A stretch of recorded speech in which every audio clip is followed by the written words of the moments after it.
Hello everyone, welcome to channel. मेरा नाम निशांत है और आपको इस चैनल पे क्लास 10 साइंस और एसएसटी के सारे चैप्टर की वीडियो प्रोवाइड होगी। तो मेरे चैनल को लाइक करें और सब्सक्राइब करें।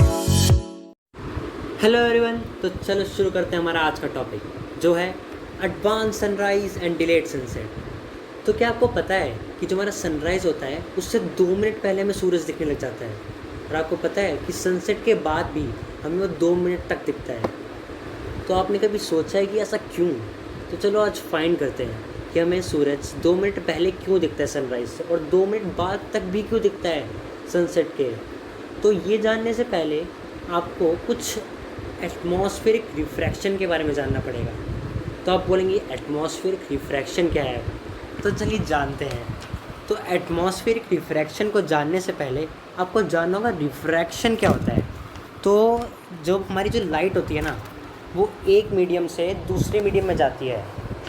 तो ना हमारी जो लाइट होती है वो बेंड करती है, और इसी बेंडिंग ऑफ लाइट को हम रिफ्रैक्शन कहते हैं। जैसे मैं आपको एग्जांपल देता हूँ, अगर हमारी लाइट एयर से वाटर में जाती है ना तो बेंड करती है। जैसे आपने गिलास में अगर आप पेंसिल डालते हो तो आपने देखा होगा कि वो थोड़ी बेंड हो जाती है। तो ऐसा क्यों होता है? वो रिफ्रैक्शन की वजह से ही होता है। तो यही होता है। अगर हम डेफिनेशन दें तो इसका होगा the refraction of light take place when light travels from one medium to another medium. और सेम अब देखते हैं कि एटमॉस्फेरिक रिफ्रैक्शन क्या होता है। तो सिंपल सी बात है, जो रिफ्रैक्शन एटमॉस्फेयर में होता है ना उसे हम एटमॉस्फेरिक रिफ्रैक्शन कहते हैं। तो इसको एटमॉस्फेरिक रिफ्रैक्शन को ना मैं आपको अच्छे से समझाता हूँ। और चलिए, तो ये हमारा एटमॉस्फेयर है, ये हमारे अर्थ के होता है, और ये इसकी ना कुछ लेयर्स होती हैं जैसे ट्रोपोस्फियर, स्ट्रेटोस्फियर, मेसोस्फियर, थर्मोस्फियर और एक्सोस्फियर। तो क्या होता है, जो हमारे ये एटमॉस्फेयर की जो नीचे की लेयर्स होती है ना, जो अर्थ के पास होती हैं, जैसे ट्रोपोस्फियर और स्ट्रेटोस्फियर, यहाँ पे क्या होता है, जो एयर की डेंसिटी होती है ना वो ज़्यादा होती है। तो इसको हम क्या कहते हैं, डेंसर मीडियम कहते हैं। लेकिन अगर हम ऊपर जाएँ एटमॉस्फेयर में, एक्सोस्फियर और थर्मोस्फियर के पास, तो यहाँ पे एयर की डेंसिटी कम होती है। तो इसको हम क्या कहते हैं, रेयर मीडियम कहते हैं। तो जो अर्थ के पास हमारा एटमॉस्फेयर है, ट्रोपोस्फियर, स्ट्रेटोस्फियर, उसको क्या कहेंगे हम, डेंसर मीडियम। लेकिन अगर ऊपर जाएँ एक्सोस्फियर और थर्मोस्फियर के पास, उसे क्या कहेंगे हम, रेयर मीडियम। और इसी की वजह से ना, एटमॉस्फेयर की वजह से हमारा एडवांस सनराइज़ और डिलेड सनसेट होता है। तो समझते हैं इसको ये कैसे होता है। तो आते हैं मेन पॉइंट पे, हमारा एडवांस सनराइज़ और डिलेड सनसेट की बात पे। तो जो हमारा सन होता है ना, जब वो होराइज़न के नीचे होता है हमारा सन, तो जो ऑब्जर्वर होगा ना, जो देखेगा उस सन को, उसको क्या लगेगा कि हमारा सन होराइज़न के ऊपर है। ऐसा क्यों?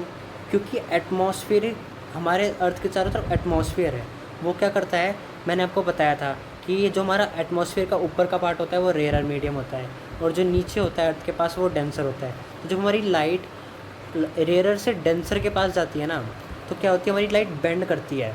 मैंने बताया था रिफ्रैक्शन की वजह से। तो ये कहाँ बेंड करती है, नॉर्मल की तरफ, होराइज़न की तरफ बेंड करती है ये।